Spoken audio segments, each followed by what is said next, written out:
All right, so I will get the recording started. So your first answer is yes, this will be recorded. You have nothing to worry about. This is creating income with options, the option pit method. So let's start by talking about my favorite subject, which is me. Nothing I like more than me. You know, right now you're hearing a nasally Chicago accent. To me, this sounds like a symphony composed by a combination of Bach, Mozart, and Beethoven all in one. But let me really tell you about myself. I was a floor trader on the CBOE and the American Stock Exchange in New York for about a decade. After that, I started Option Pit. At Option Pit, we are an education and consulting company. On the education side, we work with individuals and retail traders that are learning to approach trading in a professional manner. Not a lot of shortcuts here. And then on the kind of institutional side, we'll work with money managers, asset managers, registered investment advisors, hedge funds, you name it. And what we primarily do there is we work in option implementation. So we help funds start using options. We'll do stress testing and risk testing. So we'll go into a fund and look at their strategy and tell them where they can get beat really bad. And then we also do optimization. So I like to joke that we have clients that have $1,500 to their name and clients that have $15 billion to their name. And the scary part is the guy with the $1,500 usually knows more. But you know, that's really what we're about. And our goal is today is to really teach you some bottom-up important points about trading and creating income. So basically, if something seems really pertinent to what I'm talking about, ask a question. But if it's something that seems somewhat important, but you know, it's something I can answer at the end of the discussion, save it for the end, and I will give plenty of time to answer questions at the end. But if something really pertinent, please ask. We want to answer your question. All right, so in selling options, traders run their own insurance company. So a lot of people consider themselves premium sellers. What you really are is an insurance seller. So what we're going to discuss is how insurance companies make money, how options relate to the insurance business, how to identify over and underpriced options,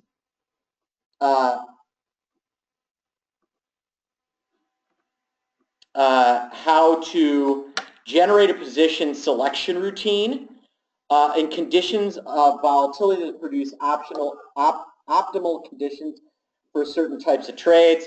And then I'm going to give you an example of a trade I might do. So I'll actually go through a conditional checklist, and I will pick out some, and I'll kind of walk you through how I might select a trade. So let's start by talking about the insurance business. Insurance companies make money by selling insurance policies to a lot of individuals. All right. The idea is that only a fraction will redeem at any one time, and they write that policy to the individual. So, for instance, my rates as a car driver are far less expensive than when I was 16. They're far less than when I was 20 and I got in a car accident. I haven't gotten in an accident or a speeding ticket or anything in a long time, so my insurance rates don't move. So the insurance company takes all of these insurance policies and writes it out. The stuff that doesn't get redeemed is their excess capital, and they can then invest it. It's a really nice thing for them. So they reduce their risk, all right, by buying back insurance or by covering. You know, that we'll call that reinsurance in a little bit, which is an important business. And they spread it out over a lot of areas. And these are all things that you can do within listed options if you know what you're doing. So this is my book, The Option Trader's Hedge Fund. Not a big plug. It's been out for a long time. But I wrote, if you want a real in-depth discussion on options as a part of insurance beyond just the few minutes I'm going to spend here, grab the book. It's run by Dennis, who now runs a fund of funds, and myself, who runs this place and runs a hedge fund. So it's written for traders by traders, and there aren't a lot of books that are written in that format. A lot of people that want to tell you what to do that don't do it or don't know how to do it. So options are like insurance. Insurance policies collect dollars up front for obligations to pay later. When you sell an option, you are generating credit up front and taking the obligation of buying or selling the underlying security at a set price in the future. That is an option contract. It is an insurance contract. All right, so I always laugh when they're described as risky, because what they were intended to do, what they were invented for, is risk management and risk reduction. It's not options that are risky, it's the users that are risky. That's the way it ends up being. So let's compare options and insurance and some of the pieces here. So you have your underwriting and pricing. That's going to be your trade selection. You have your reinsurance and your claims processing. That's your risk management. All right. So underwriting and pricing is to trade selection. So, the underwriting process is looking at the policy and thinking and deciding, hey, here's the right price. In trade selection, it's, hey, this option looks too expensive. Reinsurance and claims processing is buying back options or buying options for risk management, and claims processing is covering your losers. And then you have customer acquisition. That is trade execution, and that's who you use to execute your trades, how much you pay to do that, and also, let's call it your cost of educating yourself to not get blown apart. And then investment operations is kind of the process of managing your dollars. Oops.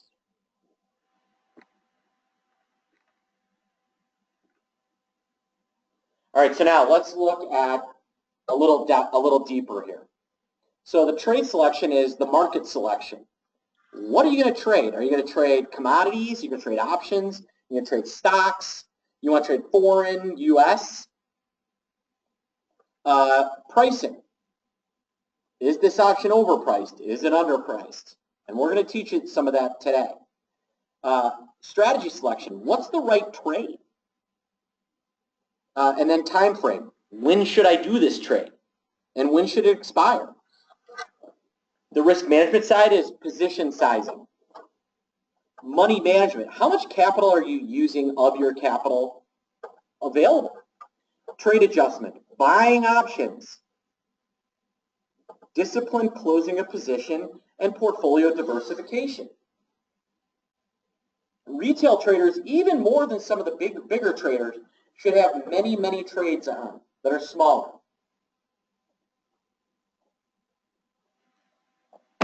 And then you have trade execution, route selection, strike selection, and complex versus individual orders. So putting all the kind of where's my trade going pieces together, if you will.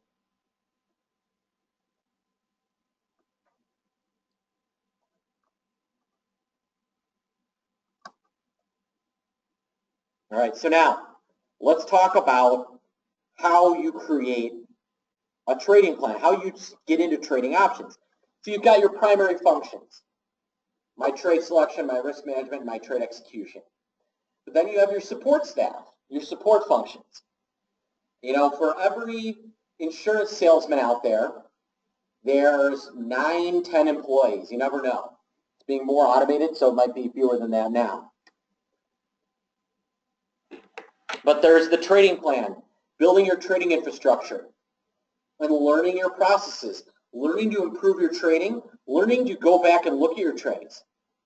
The most common mistake I think people make is thinking that just because they made money that they made a good trade.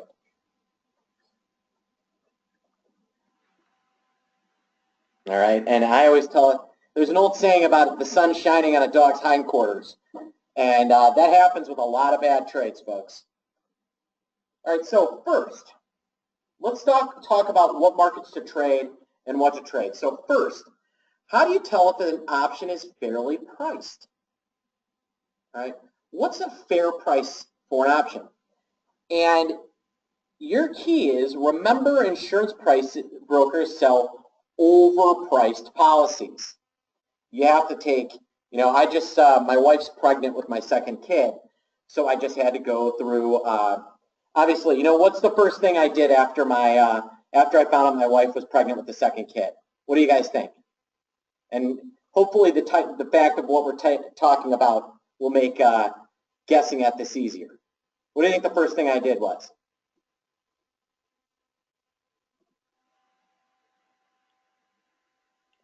Bueller?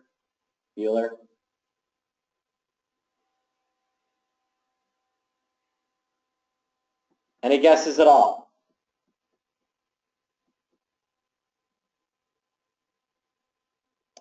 You people.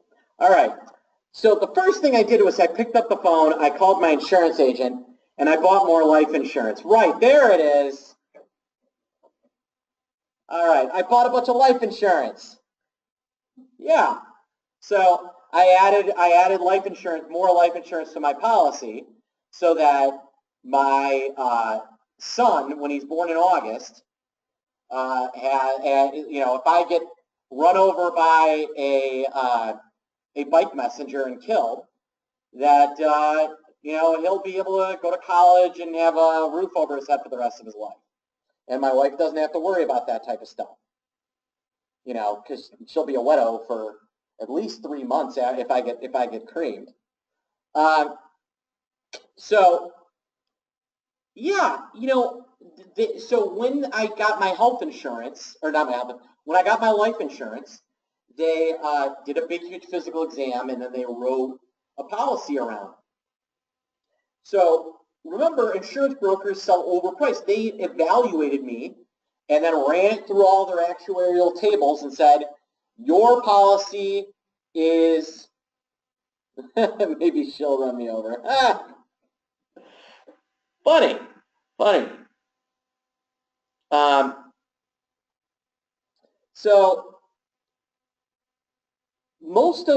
So really, you have these people that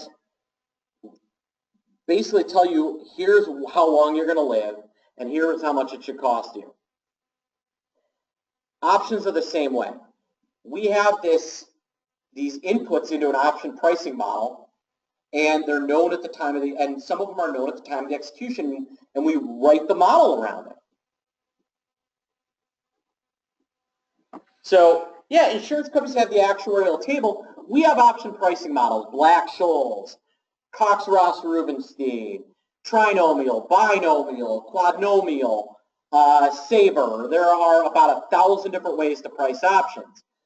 But Black-Scholes, for instance, uses the 5 inputs that go into the model: cost to carry, stock price, strike price, timed execution, and forward volatility. All right, so we look at those inputs, and we've got 5 main inputs. The cost to carry, we basically know. Strike price isn't known. Or the strike price is known. I mean, you know what strike you're buying or selling. The stock price, you should know the price of the underlying at the time of the trade. If you don't, probably shouldn't be trading options. Timed expiration, my kid can figure out a calendar. You should too. The one that you don't know, a lot of people think the pricing model uses implied volatility. It does not. The pricing model uses forward volatility. So here's the problem. We don't know forward volatility.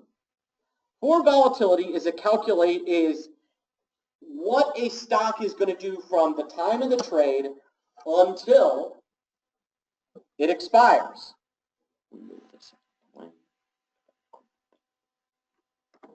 So here you're looking at 2 charts. The blue line is 20-day historical volatility. The red line is 30-day implied volatility. This is the S&P 500. So the red line is basically, this is live vol X. It's live vol's version of VIX.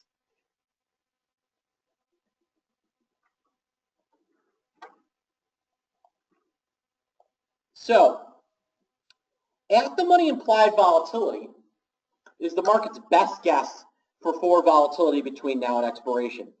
But is it usually right? All right. So the way implied volatility works, just on a real brief level, is we kind of take the 5 factors. So you've got stock price, strike price, timed expiration,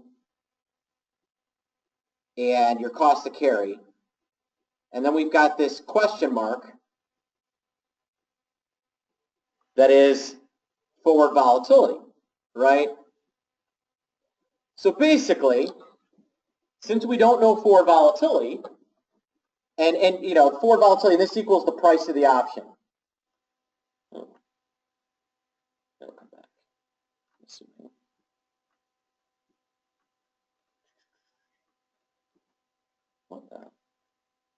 Sorry about that. I cannot help the internet, unfortunately. So the point is you've got stock price, strike price, timed expiration, cost to carry, and this forward volatility that we don't know, and then that equals the price of the option.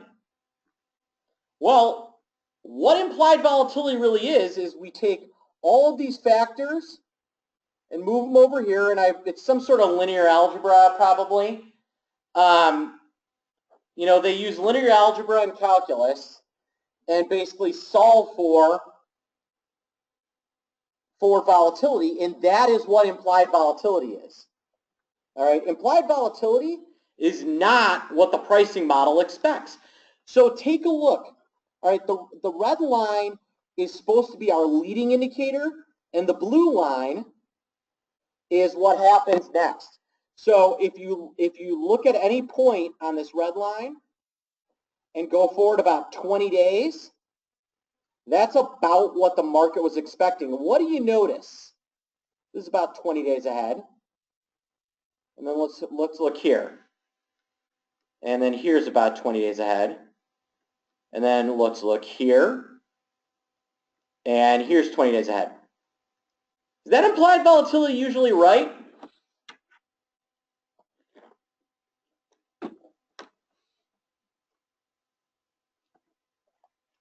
No.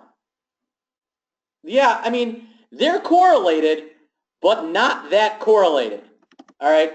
Implied volatility is our best guess, but it's wrong and usually overpriced. And it's wrong, and it's right about 50% of the time, which is great if you're a weatherman, but terrible if you're implied volatility. All right, if you're a weatherman, you can make a good living being right 50% of the time. All right, so now let's talk about finding overpriced options and underpriced options. So what we do is we look at realized volatility, implied volatility of the options, and look for a trend. Is the policy too expensive or too cheap? And this is the first step toward trade selection. So what to ask? All right, so you've got this vol chart, right? We can look at it and figure out what we want to know. All right, so what do you ask? All right, how much is the market actually moving right now? All right, how much is the market moving right now? So if I were to pull up a chart of today, all right, outside of today, what's the market been moving like?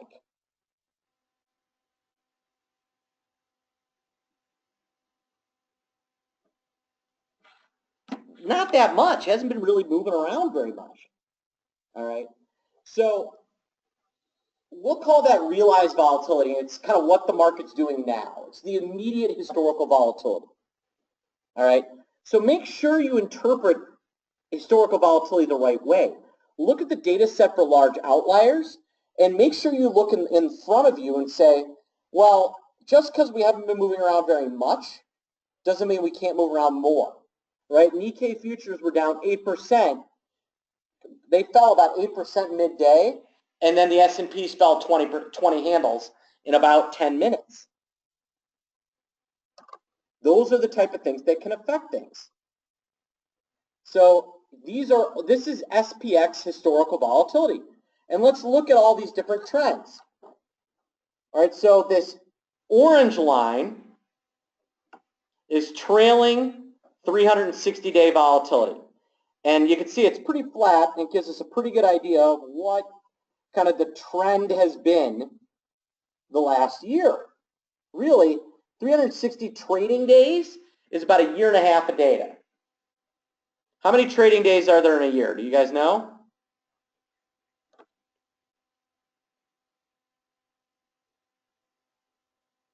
$252. 252 is the answer. All right, because there's 365 days in a year. This year, actually, there's 253 because of leap year. But a normal year, you have 365 days. Now, 104 of those are the weekend when the markets are closed, and then the New York Stock Exchange has 9 holidays that it's closed on. So 261 minus 9 is 252. If a president dies, we have 251. In leap year, we have 253. So then you've got 180, which is about a year, and that's that blue line. You can see vol's been higher the last year than the last half year than it was, significantly more volatile the last 9 months than it was relative to the totality of 18 months. But now if we hone into 60, 20, and 10, what do you notice? The trend of volatility is coming in.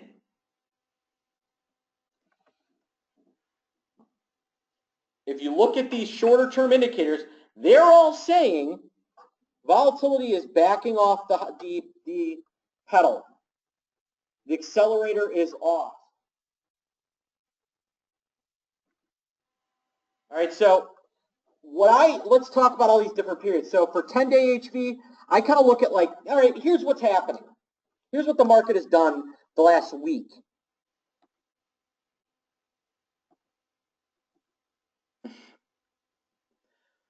That's funny. No, you cannot. Although that's funny. All right, now 20-day HV is kind of 1 month of trading data, and it's good for kind of looking at what the recent past has looked like.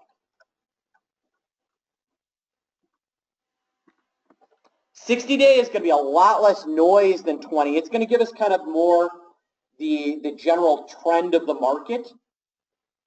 All right, and 180 is kind of our current long-term trend. And then I'll look at that 360 is just kind of, here's kind of the recent mean. All right.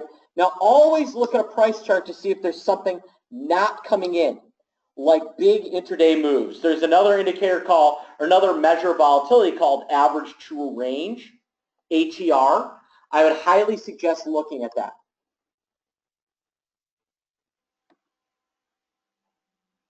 All right, I would highly suggest. And actually, I'll take average true range and I'll actually convert that into a volatility sometimes, so I can look at how the market is moving as on an intraday basis.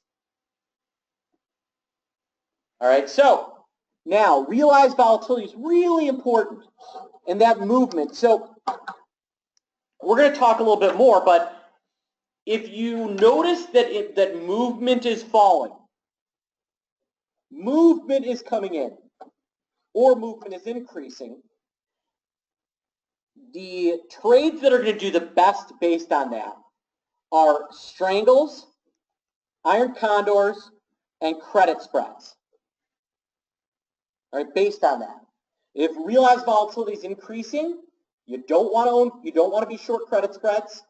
You don't want to be short condors, and you want to own strangles. You don't want to be short them. All right. The number 2 one, and you're always going to look at this as well. The two go hand in hand. It's just what do you look at first and what do you look at second? Is implied volatility.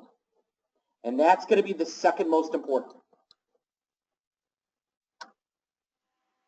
All right.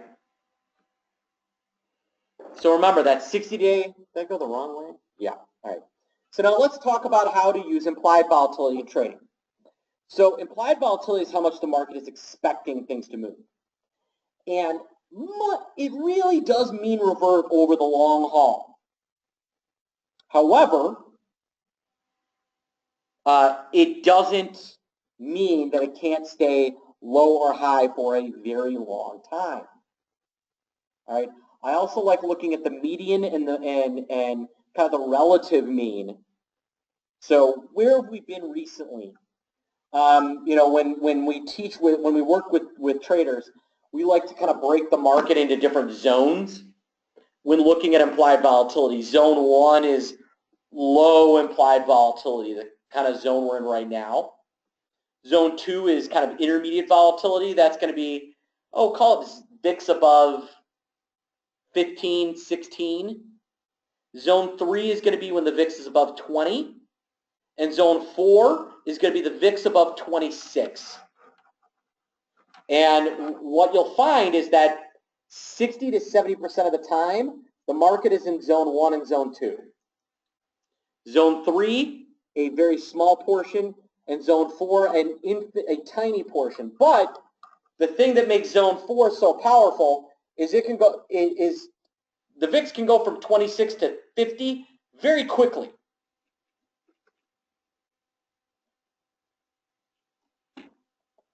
So when you're looking at a trade and formulating a trade, look at the duration volatility that you're trading, not just VIX.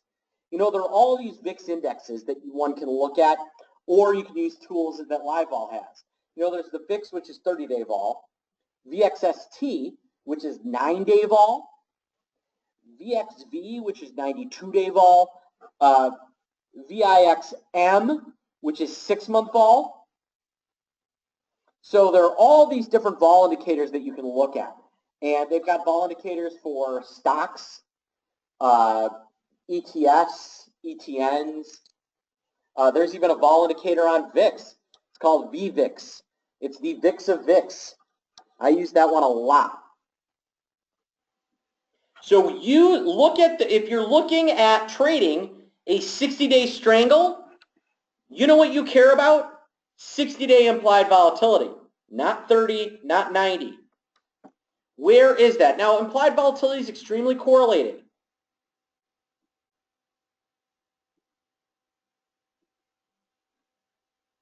All right, it is. But you still need to look at your duration because there might be something wrong, especially in stocks. Stock volatility is less correlated than index volatility across months. So, IV and fair value. Right? Implied volatility is the market price of buyers and sellers. It's where they think things are. That's the fair value. The thing to remember is that IV changes, fair value changes. So you have to be aware of when fair value is just wrong. In 2009, home prices in certain areas of the country were just wrong. In 2007, the same thing happened in the opposite end. Happened to me too. Yeah. So just be aware of those different vols. All right. 30-day implied vol in the S&P. This is from 2 days ago. Very different than 90-day. I mean, look at that spread.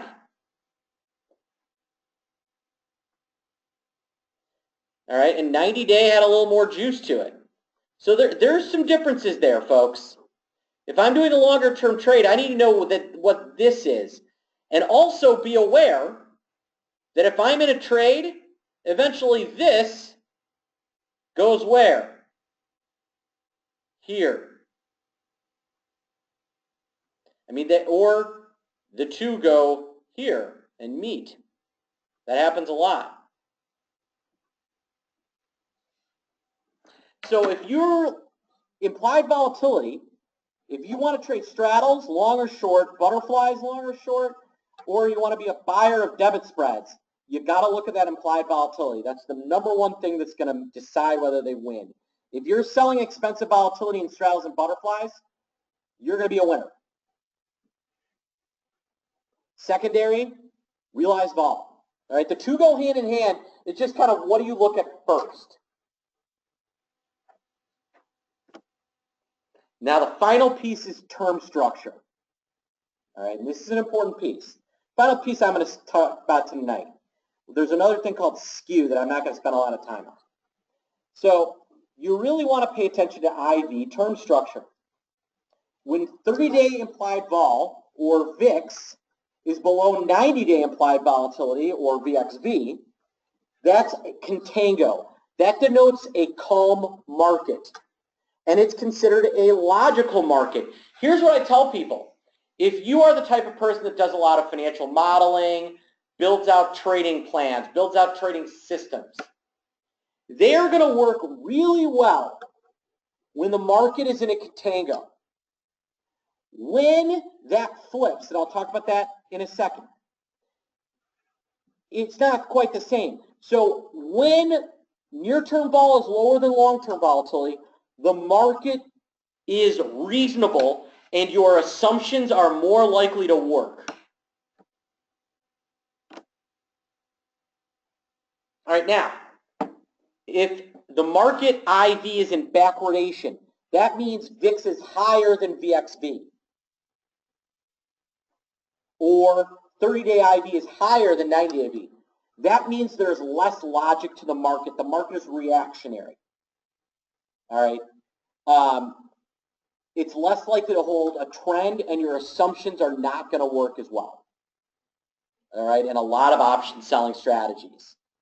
So, you know, I always tell people if all you do is kind of engage in option selling strategies when VIX is lower than VXV, I mean, it's a simple way to reduce a lot of stress, and you're probably going to make more money than the average retail trader does, who tries to trade through that. Okay.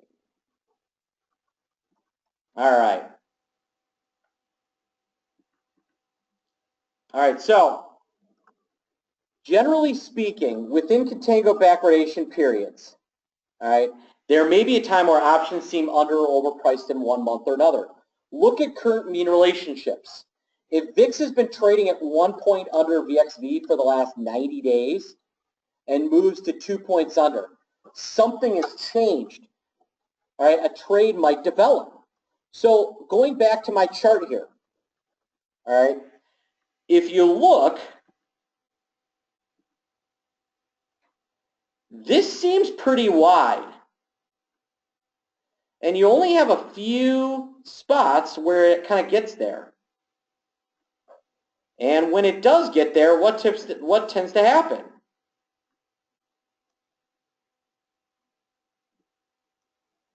There's some reversion.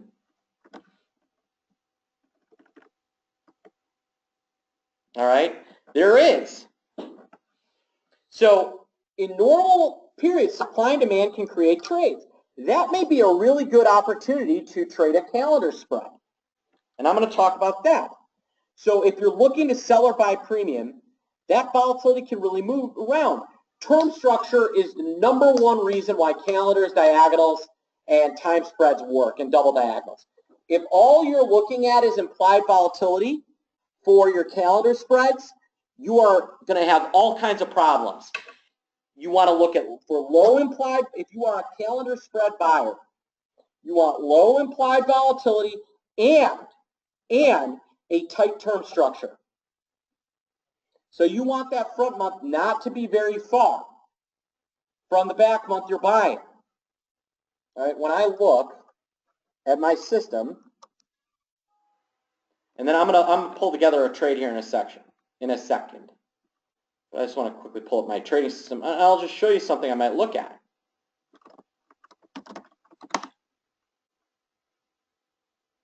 And then we'll look at a trade I might develop in Goldman Sachs.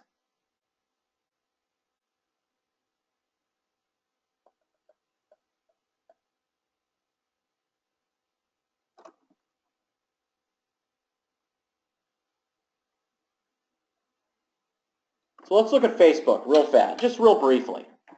All right, let's say I want to own a calendar spread in Facebook. All right. Well, let's look at that implied volatility. Is it low? Bananas, it's low. Probably too low.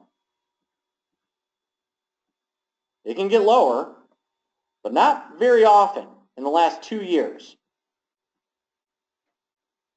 And now let me look at my term structure, and they're all on top of each other. So that if I pull up here, let me take a look. I could sell May vol, which is about 3 weeks away, at a higher price than where I buy July volatility.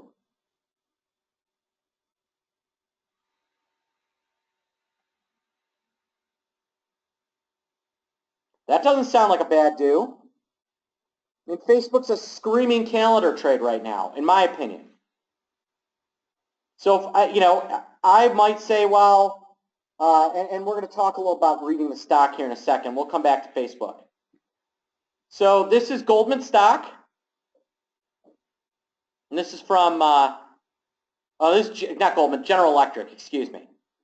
Did I say Goldman? I said Goldman. I meant General Electric. The light bulb just went off in my head that I meant General Electric. So now here's GE stock, and we'll come back to this in a second. You can see it's trending higher. Had some dips, but it's trending. HV chart. Clearly, movement is declining.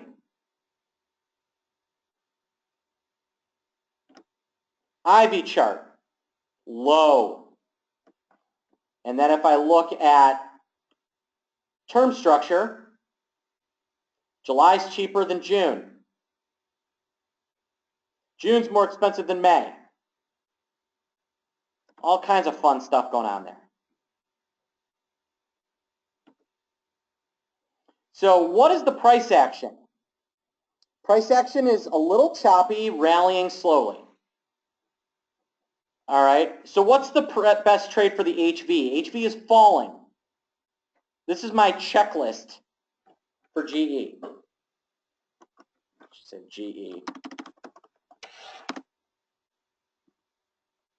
All right, what is best trade for that, the implied volatility that's low? And what is the best trade for term structure where it's a little bit contangoed, but it's very tight? And what do we have for IV? IV is falling. All right. IV is low and falling. HV is falling. Term structure is tight contango. So what might I look at? I'll tell you what I'd look at. I looked at a couple of trades. I was interested in this June 3, May contract for a calendar spread. So short the 2 week, long the, call it 1 month. I also might look at the June, July. That's just going to take a long time to burn off. So I would make some sort of calendar spread. And actually the way we would normally do it would be a GE, since the vol is so low, I could do a GE with a put kicker. So what I set up was a 31 calendar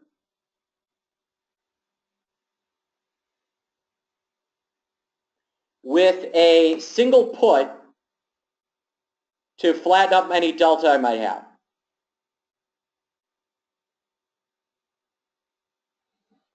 Not a bad little trade. And let's quickly, do something in Facebook. We'll do a similar trade. So in Facebook, I love owning July. I will back up the truck on July. I think Facebook's going higher. I'll buy the 120 calls. And I can sell, I mean, look at all this. What do I get out of the 120s next week? I mean, I get it over $1 for those. That's not bad. And so I'm paying $2.70 a calendar spread, cheap. But look how low the vol is.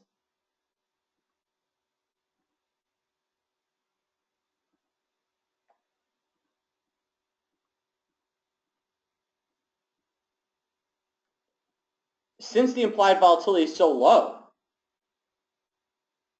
all right, and this trade has a delta of long 48.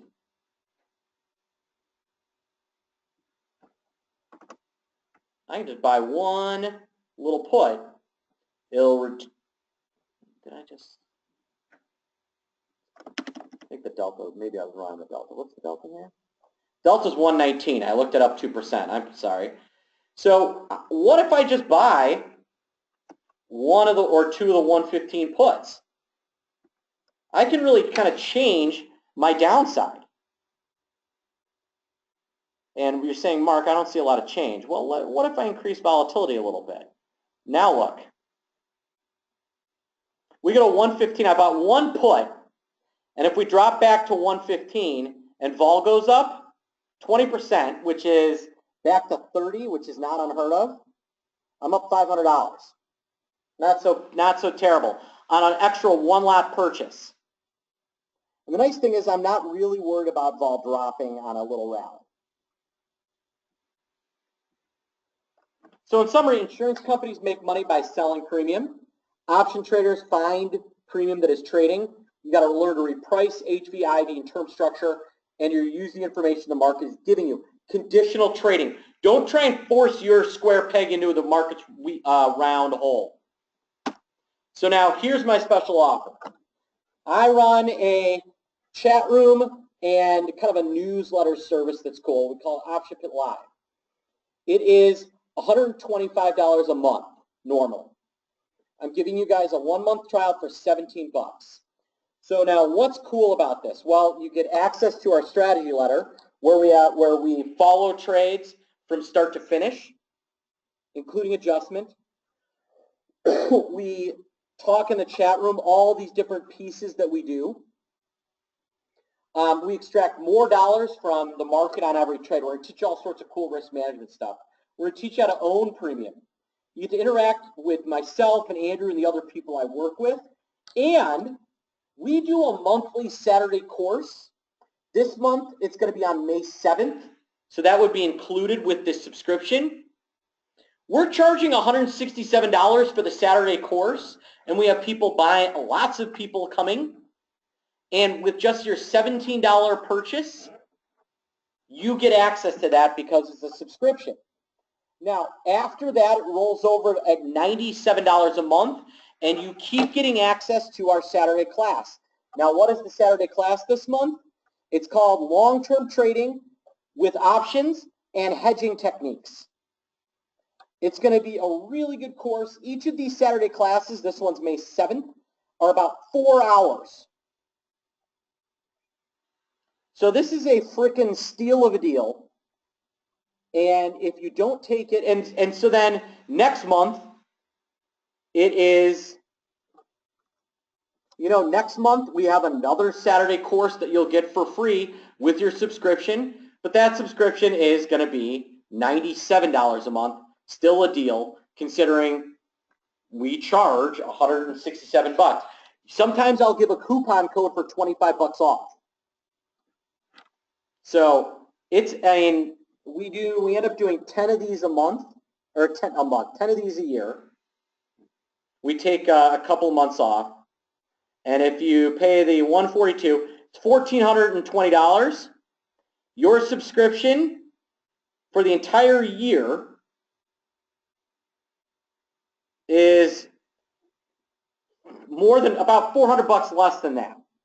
And those people that buy that don't get the subscription service with the chat room and all these other cool things. It's a really great deal. So I would highly encourage you to check it out. Any questions?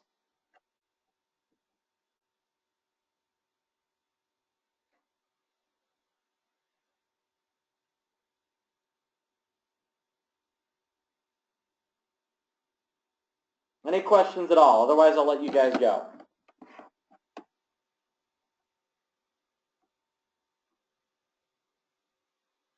All right.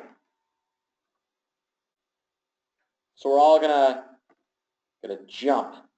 All right, everybody. We'll have a recording out tomorrow. I want to thank you guys for signing up. You need to be trading room to get the trades. No, you do not. No, you do not. The strategy letter sends out the trades.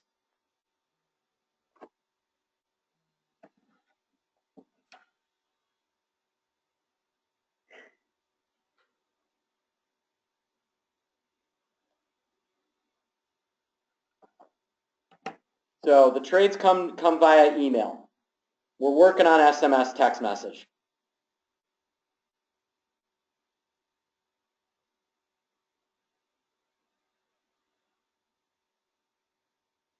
All right.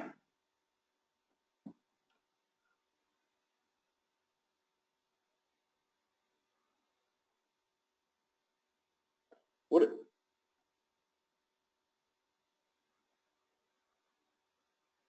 Yeah. Entry exits. Yeah, we follow everything from start to finish. How many hours is the trading room open? From about 9:45 Eastern time until the close of business. Interesting perspective on what really is the volatility of your trade. Thank you. I appreciate that.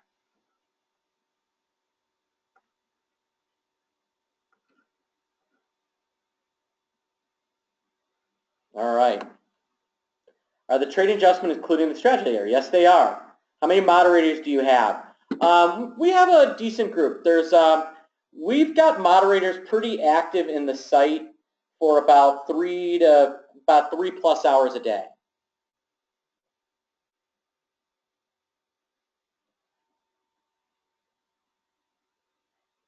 And we actually, during the middle of the day, we do what's called the pit report. And during that, that's when we actually officially put on a trade.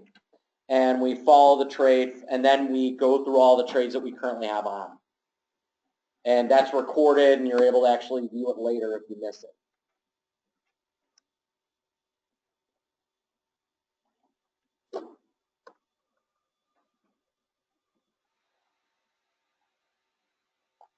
Is there a way to trade SPY butterflies, and is something like that covered? Yeah, we do a lot of fly trading. And there's always a way. It's like Last Mohicans, right? I will find you. Do I have a track record? Yeah, I mean, I can tell you what we're doing right now on the year. Obviously, I mean, you'll be able to see it. Yeah, you can see it when you're in the strategy letter. Let me see where we are. I haven't looked in a day or two. But we do not do a small amount of trades, and so on the year we're up about 8%. But we only trade about 15,000. There's a bunch of cash in the account that we need to remove. So on kind of tradable assets, we trade 15,000 a year. Not bad, up 20% on the year. Now, obviously, we always that does not include commissions, so reduce that number by about 30% is what we tell people.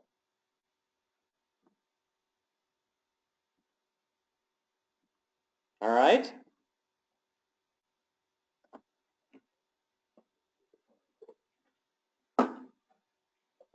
Nice thing is what we kind of do is more low risk. We're not out there just slinging. So, all right, guys. It's getting near 8 o'clock. The NFL draft is on, so I'll let you guys get back to that. How many contracts do you usually trade? You know, normal trade is going to be about 5 to 10 in the strategy letter. All right.